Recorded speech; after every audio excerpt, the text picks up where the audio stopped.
अस्सलाम वालेकुम दोस्तों, वकील टीवी से मैं हूं मियां दाऊद।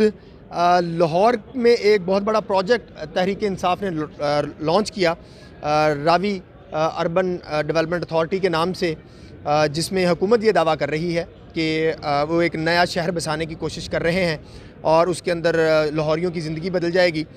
लेकिन उसमें कुछ ऐसे हक़ाइक़ हैं जो लाहौर हाई कोर्ट में मिस्टर जस्टिस शाहद करीम साहब की अदालत में ये मामला ज़ेर समात है, उसमें सामने आ रहे हैं। लेकिन पाकिस्तान का मीडिया जो है वो उन असल हक़ाइक़ को रिपोर्ट नहीं कर रहा। वो ऐसे हक़ाइक़ हैं जिससे ये तासुर मिलता है कि लाहौर के साथ बहुत बड़ी दुश्मनी जो है वो की जा रही है। सिर्फ लाहौर के साथ नहीं, बल्कि लाहौर से जो मुंसलिक अज़ला हैं उनके साथ भी बहुत बड़ी नाइंसाफ़ी कह लें, बहुत बड़ा जुल्म कह लें, वो सब करने की कोशिश की जा रही है। उसके कुछ कानूनी पहलू हैं और उसके कुछ उनके असरात जो हैं वो हैं, लेकिन ये चीज़ें पब्लिक तक पहुंच नहीं पा रही। लेकिन हुकूमत मुसलसल आवाम को आप कह लें कि धोखा दे रही है, एक गलत तस्वीर जो है वो पेश कर रही है।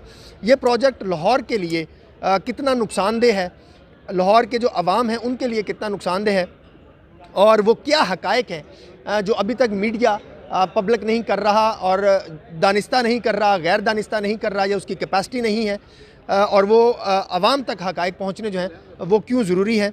उन तमाम पॉइंट्स के ऊपर, ये तकरीबन 6 से 7 पॉइंट्स हैं जो कानून के मुताबिक हैं और इनके ऊपर बहस होनी चाहिए। अदालत में बहस चल भी रही है, लेकिन मीडिया तक, पब्लिक तक वो चीज़ जो है वो नहीं पहुंच रही। उसके ऊपर बात करते हैं। हमारे साथ मौजूद हैं दरख्वास्त गुजार तैयब नूर वडाइज के वकील वकार ए शेख एडवोकेट साहब। आप कॉन्स्टिट्यूशन के ऊपर, सिविल लॉज़ के ऊपर, जनरल लॉज़ के ऊपर बहुत ज़्यादा अबूर रखते हैं और पब्लिक इंटरेस्ट के अंदर इस इशू को आपने लाहौर हाई कोर्ट में उठाया हुआ है।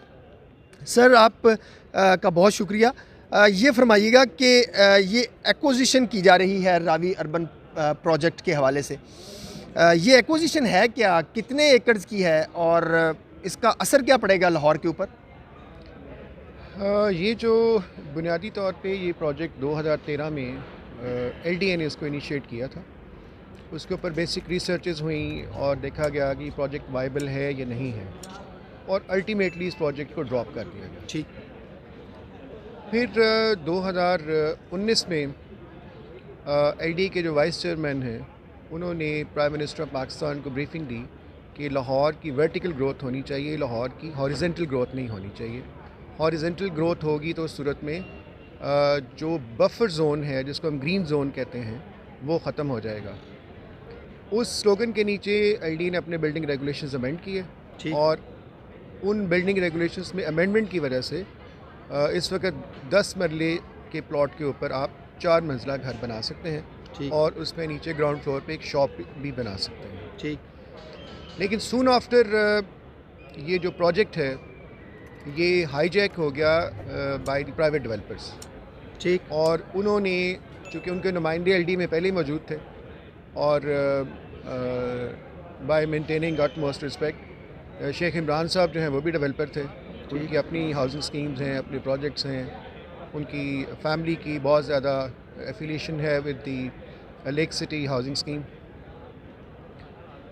इस प्रोजेक्ट को फिर उन्होंने, वो जो उनका पिछला स्लोगन था कि लाहौर को हॉरिजॉन्टल नहीं जाना चाहिए, उसको पसे पुश डाल के और एक सब्ज़ बाग दिखाया गया ऊपर पॉलिटिकल लीडरशिप को कि जी इससे फॉरेन इन्वेस्टमेंट आएगी और बहुत सारी चीज़ें दिखाई गई। लेकिन मेरे नज़दीक इसमें फ़ॉरेन इन्वेस्टमेंट का कोई एलिमेंट नहीं है।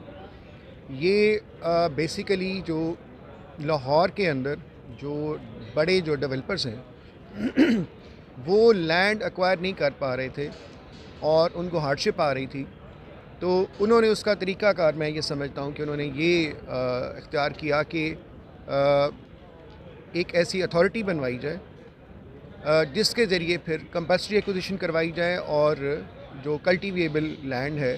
कंपल्सरी एक्विजिशन का मतलब ज़बरदस्ती ज़मीन छीनना, एक्वायर करना? जी, कंपल्सरी एक्विजिशन का जो लॉ है वो लैंड एक्विजिशन एक्ट 1894 है, और उस लॉ का मकसद ये है कि ऐसी ज़मीन जो पब्लिक पर्पज़ के लिए रिक्वायर्ड है उसको एक्वायर किया जाए।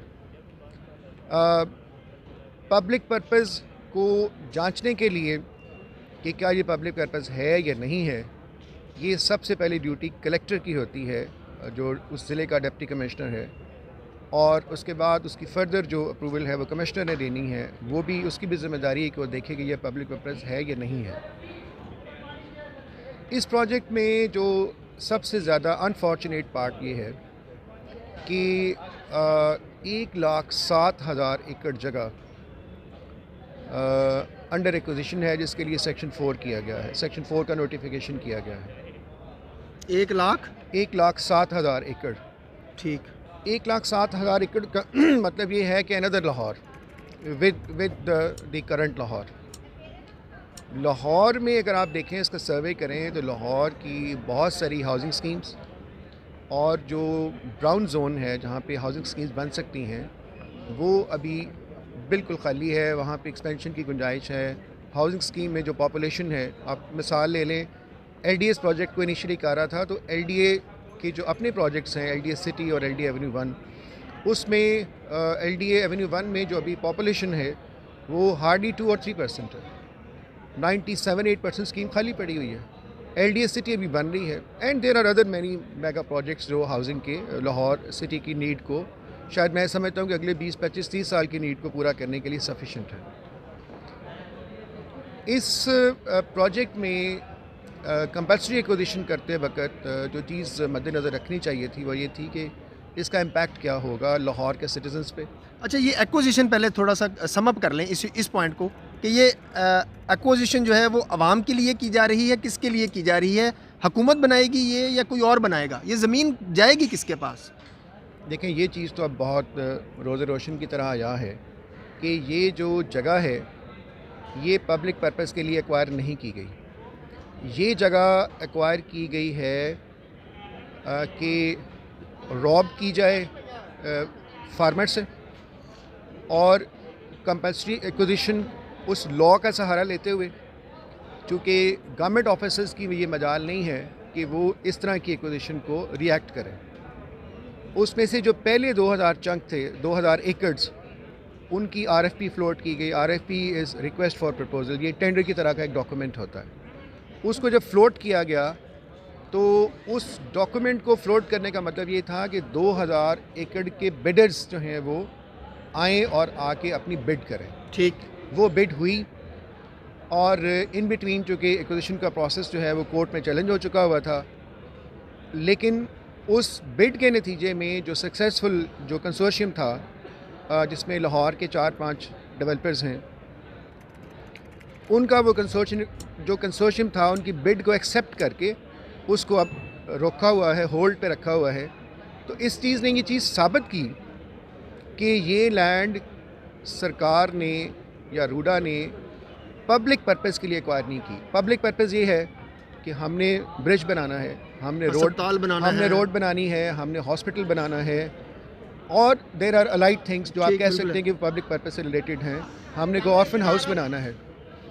इस प्लान में जब 1,08,000 एकड़ के ऊपर ज़रखेज़ ज़रई ज़मीन के ऊपर, इसके ऊपर, ये मैं नहीं कह रहा, देखिए मेरा तो काम है कोर्ट को असिस्ट करना लीगल साइड पे, और फैक्चुअल जो मुझे फैक्ट्स ला के हमें पिटिशनर देता है हमने कोर्ट के सामने प्रेजेंट करना। इसी केस में एक माइन हार्ट कंपनी जो है, जिनको इनिशियली LD ने एंगेज किया था और सब्सिक्वेंटली दे वर ब्लैक लिस्टेड, और उसी ब्लैक लिस्टेड कंपनी का जो CEO है उसी ब्लैक लिस्टेड कंपनी का जो डायरेक्टर है वो अब रूडा का CEO है। ये एक अलग चीज़ है कि क्या कॉन्फ्लिक्ट ऑफ इंटरेस्ट पे वो आ सकता था, ये नहीं आ सकता था। लेकिन पहले मुझे वो पब्लिक पर्पस को डिफाइन करने दें कि पब्लिक पर्पस के लिहाज से अगर आप देखें तो वो लैंड जब आपने प्राइवेट डेवलपर्स को दे दी, आपने उसके लिए प्रोसेस इनिशिएट कर लिया, तो इसका मतलब ये है कि ये थर्ड पार्टी के लिए लैंड एक्वायर की गई है। ये लैंड किसी पब्लिक पर्पस के लिए एक्वायर नहीं की गई। ठीक। अब जो प्लान पेश किया है रूडा ने फाजिल अदालत के सामने, उस प्लान को भी अगर आप देखें तो उसमें 80% एरिया जो है वो रेजिडेंशियल है, ठीक, या वो कमर्शियल है, और वो कमर्शियल, रेजिडेंशियल और मिक्स यूज़ के जो पर्पसेस हैं वो उनको सर्व करेगा। पब्लिक पर्पस को सर्व नहीं करेगा। ये पब्लिक पर्पस को सर्व नहीं करेगा, और इसीलिए पिटिशनर्स का ये मौक़िफ़ है कि ये हम गरीब किसान हैं और गवर्नमेंट ऑफ पाकिस्तान को, गवर्नमेंट ऑफ पंजाब को ये समझना चाहिए कि ये फर्टाइल कल्टीवेबल लैंड है। माइन हार्ट ने ये रिपोर्ट दी है कि 76,000 एकड़ कल्टीवेबल लैंड वो कंज्यूम होगी फॉर दिस प्रोजेक्ट। अब आप इमेजिन कर सकते हैं कि 76,000 मेरा यहाँ पर एक सवाल है कि अगर इतनी ज़रखेज़ ज़रूरी ज़मीन जो है दुकानें, घर और कमर्शियल यूज़ के लिए, लैंड माफिया के लिए अगर हम कर रहे हैं, तो इससे फूड सिक्योरिटी का भी इशू उठेगा। ये भी अदालत में बात हुई थी, फूड सिक्योरिटी का क्या प्रॉब्लम होगा? देखिए, ये एक चेन है पूरी, आप सिर्फ इसको वर्ड फूड सिक्योरिटी तक महदूद नहीं कर सकते। मेरे पॉइंट ऑफ व्यू से, स्पीकिंग फॉर माई सेल्फ, ये आप देखें कि इस एरिया में ये मोस्ट फर्टाइल लैंड है। लाहौर की वेजिटेबल अराउंड 70% यहाँ से जनरेट होती है। लीची के जो बागात हैं वो 80% इस एरिया में हैं, गुआवा के बागात इस एरिया में हैं, एंड लॉट मैनी थिंग्स। और दूध है, हाँ, मिल्क है, कैरेट्स हैं, बहुत ज़्यादा वेजिटेबल है, वो सारी इस एरिया से जनरेट होके लाहौर आती है। और लाहौर आती है। अब होगा ये कि जब आप इतने फर्टाइल एरिया को कॉम्प्रोमाइज़ करेंगे तो आप देख लें कि हम फूड सिक्योरिटी में हमारा जो नंबर है वो अगर आप उसको इंटरनेशनल स्टैंडर्ड्स पे देखें तो हम फूड सिक्योरिटी में हम बिल्कुल टेल पे हैं। ठीक। अब होगा क्या कि जैसे जैसे फूड की प्रोडक्शन कम होगी वैसे वैसे हमें फ़ूड इंपोर्ट करना पड़ेगा। ठीक। जैसे जैसे फ़ूड इंपोर्ट करेंगे तो हमारा जो फॉरेन एक्सचेंज है वो कॉम्प्रोमाइज़ होगा। जब फॉरेन एक्सचेंज कॉम्प्रोमाइज़ होगा तो उससे हमारी जो लोकल करेंसी है वो मज़ीद डिवैल्यू होगी। लेकिन हमारी तहरीक इंसाफ की हुकूमत, मौजूदा रियासत मदीना जो है, वो ये सब कुछ इसलिए कर रही है कि चंद डेवलपर्स को नवाजा जा सके। अच्छा, दूसरा एक और अहम बात, आपने कोर्ट में इस बात की निशानदेही की थी कि अगर ये रावी रिवर का प्रोजेक्ट बनता है तो इससे लाहौर के माहौल के ऊपर क्या असर पड़ेगा? मेरे तो ख्याल में कोई नहीं पड़ेगा। आप कैसे इस बात को इस्टेब्लिश करते हैं कि इसका माहौलियात के साथ कोई ताल्लुक़ है? जी, इसका बड़ा डायरेक्ट ताल्लुक़ है माहौलियात से। अभी जो लाहौर की एग्जिस्टिंग पॉपुलेशन है, एग्जिस्टिंग जो व्हीकल्स हैं, एग्जिस्टिंग जो ट्रांसपोर्ट है, इसके लिहाज से हम लाहौर जो है वो फॉल करता है फर्स्ट और second most polluted city of the world, ठीक। Not of this region, of the world. अब तक गवर्नमेंट ने ग्रीन पाकिस्तान का जो स्लोगन दिया जी, उसमें कहा कि जी इसमें बिलियन ट्रीज़ होंगे, ये सारी चीज़ें होंगी। तो इन्वायरमेंट का देखिए सबसे पहला इम्पैक्ट तो ये होगा कि जब आप 1 लाख एकड़ जगह को ख़त्म कर देंगे, वहाँ पे आप कंक्रीट डाल देंगे, वहाँ पे रोड्स बन जाएंगी, वहाँ पे मल्टी स्टोरी बिल्डिंग्स बन जाएंगी, स्काई स्क्रैपर्स बिल्डिंग बन जाएंगी, तो उससे, उन बिल्डिंग से, उस कंक्रीट से, उस इंफ्रास्ट्रक्चर से हीट क्रिएट होगी, वो भी इम्पैक्ट करेगी। उससे जो वहाँ पे उस 70,000, हम हाइपोथेटिकली यूँ कहते हैं कि 1 लाख एकड़ में से 70,000 एकड़ में लोग पॉपुलेट होंगे, और चलिए हम इसको और डिक्रीज़ कर लेते हैं, हम कहते हैं 50,000 एकड़ में पॉपुलेट होंगे। 50 लाख में, ठीक है, अब 50,000 में, 50,000 एकड़ में, तो 50,000 एकड़ में जो आबादी का जो वॉल्यूम है वो करोड़ों में होगा। ठीक। और करोड़ों की जो आबादी है उसका वेस्ट डिस्पोजल भी है, ठीक, उनकी ट्रांसपोर्ट भी है, ठीक, उनकी जो अदर नीड्स हैं फूड की वो भी हैं, और जो ओवरऑल सिटी में जो जब फूड सप्लाई नहीं होगी तो हर चीज़ का रेट, ख़ास तौर पे वेजिटेबल का, जो कि एक बिलो एवरेज या एवरेज फैमिली की एक आखिरी उम्मीद होती है, they can survive on vegetable, ठीक, तो वो भी आप इमेजिन कर सकते हैं कि पहले उसकी प्राइसेस कहाँ पहुँच गई हैं, और अब आई कैन सी कि उसकी प्राइसेस जो हैं वो इसका डबल। स्मोक पे क्या, माहौल पे क्या इफेक्ट पड़ेगा? देखिए, स्मोक के लिहाज से अगर आप पिछले कुछ सालों का इंडेक्स देखें तो वो हमें ये बताता है कि हम द सिटी ऑफ लाहौर जो है वो पिछले 1.5-2 माह में स्मोक के हवाले से कभी नंबर 1 पे रहा, कभी 2 पे, कभी 1 पे, कभी 2 पे।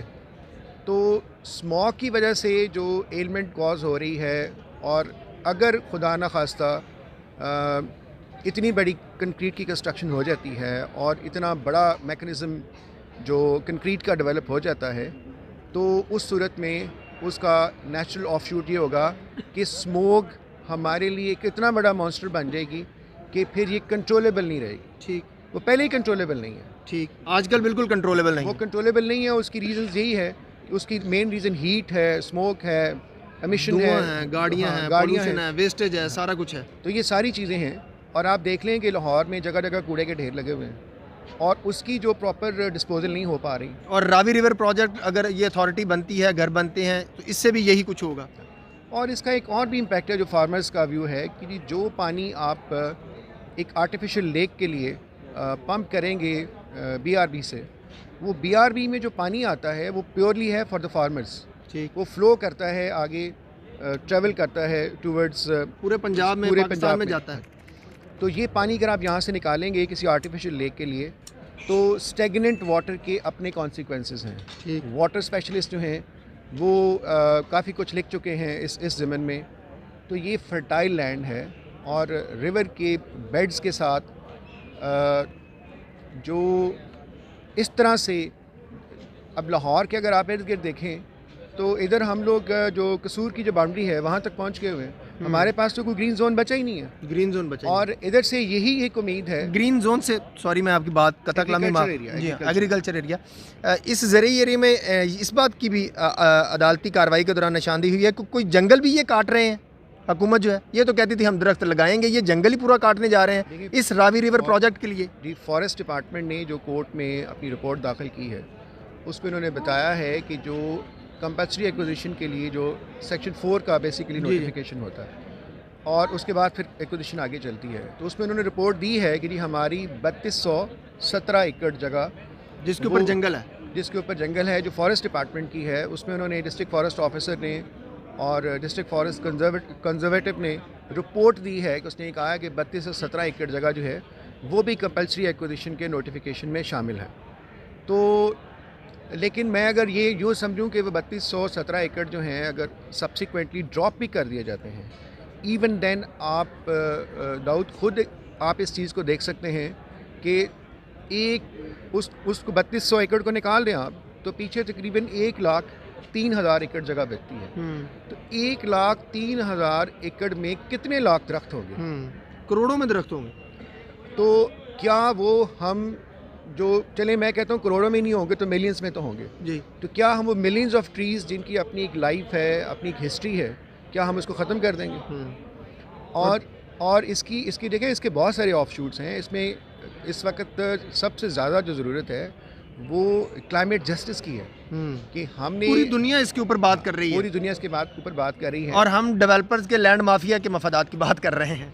और अभी तक रूडा ने ये चीज़ एक्सपोज नहीं की कि वो डेवलपर कौन है, लेकिन एवरीबॉडी नोज़ कि वो डेवलपर्स कौन है। वो लोकल कंसोर्शियम है, उसमें से वो काफ़ी इन्फ्लुएंशियल हैं। तो उन्होंने, आप देखें कि एक पूरी अथॉरिटी मैनेज करके और उसके ज़रिए लैंड की एक्विजिशन जो है वो अच्छा, ensure की है। इसको सम अप करते हुए थोड़ा सा इस बात की एक्सप्लेनेशन कर दें पब्लिक के लिए, क्योंकि पब्लिक को ये बातें नहीं उन तक पहुंच रही कि ये मफादात के टकराव वाली क्या बात है। कोर्ट में मुसलसल इस बात के ऊपर बात हो रही है कि ये मफादात का कोई टकराव है। क्या मफादात का टकराव है, इसको आम जुबान में व्यूवर्स को समझा दें। देखिए, मफादात का जो टकराव है इसको लॉ की टर्म में कहते हैं कॉन्फ्लिक्ट ऑफ इंटरेस्ट। हुकूमत का काम हाउसिंग स्कीम्स बनाना नहीं है, हुकूमत का काम कमर्शियल प्रोजेक्ट्स करना नहीं है, हुकूमत का काम ये नहीं है कि वो कल्टीवेबल ग्रीन लैंड को एक्वायर करके वो आगे डेवलपर्स को दे दे और उससे फिर रेवेन्यू अर्न करे और उस रेवेन्यू को वो फिर डिस्पोजल पे छोड़ दे इस अथॉरिटी की। इसका कोई पर्पस नहीं है। मतलब आप यूँ समझे कि ये जो पूरा एक साइकिल है, अगर इसका पर्पस ये है कि हमने रावी की क्लिनजिंग करनी है तो आप रावी की क्लिनजिंग वैसे करें।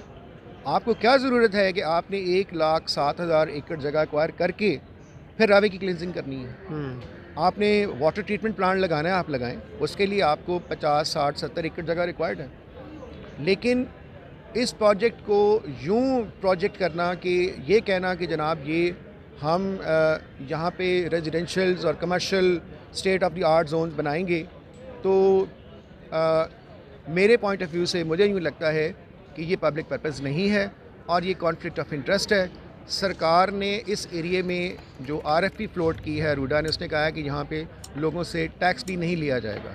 इसका मतलब ये है कि जो लोग प्राइवेट हाउसिंग में हैं और गवर्नमेंट जो है वो भी उनका कंपेटिटर बन के, और चूँकि ये प्रिविलेज्ड है, अगर आप तो चूँकि एक अच्छे रिनाउंड लॉयर भी हैं, आप ये चीज़ समझते हैं कि एक केस लॉ है, जजमेंट है लाहौर हाई कोर्ट की, जिसमें ईडन के केस में उन्होंने कहा कि नहीं, हमें आप जगह एक्वायर करके नहीं, हमें हाउसिंग के लिए जगह चाहिए। तो रेवेन्यू अथॉरिटी ने कहा कि नहीं, आप तो प्राइवेट डेवलपर हैं और हाउसिंग के लिए हम आपको क्यों जगह दें, क्या आप लैंड शायद मिस्टर जैसे शाहिद वली साहब की जजमेंट नहीं, ये जजमेंट फिर जस्टिस चौधरी इकबाल साहब की है। ठीक जो इकबाल साहब की, तो उसमें जज साहब का ये फरमान था कि ये जगह जो है वो नहीं एक्वायर हो सकती, क्योंकि आप बतौर प्राइवेट डेवलपर आप वो क्राइटेरिया फुलफिल नहीं करते।